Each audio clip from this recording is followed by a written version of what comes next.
విశాఖ జిల్లా యాదవుల సంక్షేమ సంఘం ఆధ్వర్యంలో యాదవులందరూ కూడా చాలా పవిత్రంగా కొలిచే పౌర్ణమి రోజున కార్తీక మాసంలో పౌర్ణమి రోజున యాదవులందరూ కూడా సముద్రంలో ఆ పాలు పెరుగు వేసి ఆ శ్రీకృష్ణ పరమాత్మని ఆశీస్సులు పొందడానికి గత 50 సంవత్సరాల నుంచి కూడా ఇది ఆనవాయితీగా ఇలా చేస్తే వాళ్ళు కోరిన కోరికలు నెరవేరుతాయనే నమ్మకంతో పవిత్రమైన కార్తీక మాసంలో పౌర్ణమి రోజున ఆ శ్రీకృష్ణ పరమాత్మని పూజించి ఆ తరువాత సముద్రంలో పాలు పెరుగు వేసి ఆ పుణ్యాన్ని ప్రతి ఒక్కరూ కూడా తీసుకోవాలనే పూర్వీకుల నుంచి వచ్చిన ఆచారాన్ని ప్రతి సంవత్సరం కూడా చాలా ఘనంగా యాదవులు విశాఖ జిల్లా యాదవ సంఘం ఆధ్వర్యంలో సంక్షేమ సంఘం ఆధ్వర్యంలో చాలా ఘనంగా ప్రతి సంవత్సరం కూడా జరుగుతూ ఉంటుంది. అదేవిధంగా ఈ సంవత్సరం కూడా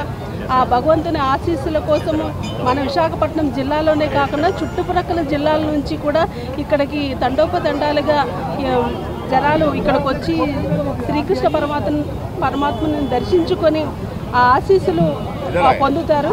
అటువంటి కార్తీక మాసంలో పౌర్ణమి నాడు అంత మంచి జరుగుతుందని ప్రజలందరూ కూడా నమ్మకం. అదేవిధంగా ఇక్కడ అన్ని ఏర్పాట్లు కూడా చేశాము. భక్తులకు ఎటువంటి కూడా ఇబ్బంది లేకుండా చేయడం జరిగింది. తద్వారా శ్రీకృష్ణ పరమాత్మని ఆశీస్సులు విశాఖ ప్రజలందరికీ కూడా ఉండాలని మనస్ఫూర్తిగా కోరుకుంటున్నాను.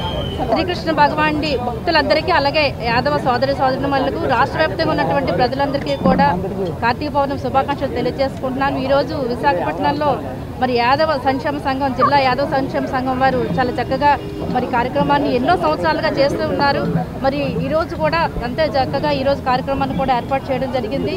వారందరికీ కూడా నా అభినందన తెలియజేసుకుంటున్నాను. మరి కార్తీక పౌర్ణమి అంటేనే ఎంతో పవిత్రమైన రోజు. అటు పరమేశ్వరుడికి కానీ ఇటు శ్రీకృష్ణ పరమాత్ముడికి కూడా మరి ఇష్టమైనటువంటి రోజు ఈరోజు.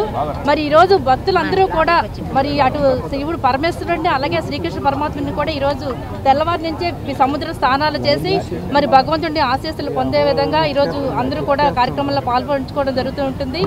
మరి ప్రతి సంవత్సరంలాగే ఈ సంవత్సరం కూడా భక్తులు చాలా 50 మంది ఇక్కడికి విచ్చేసి మరి అక్కడ శ్రీకృష్ణ పరమాత్ముడి ఆశీస్సులు తీసుకోవడం కోసం ఉదయం నుంచి కూడా పూజా కార్యక్రమాలు చేయడం జరుగుతున్నది.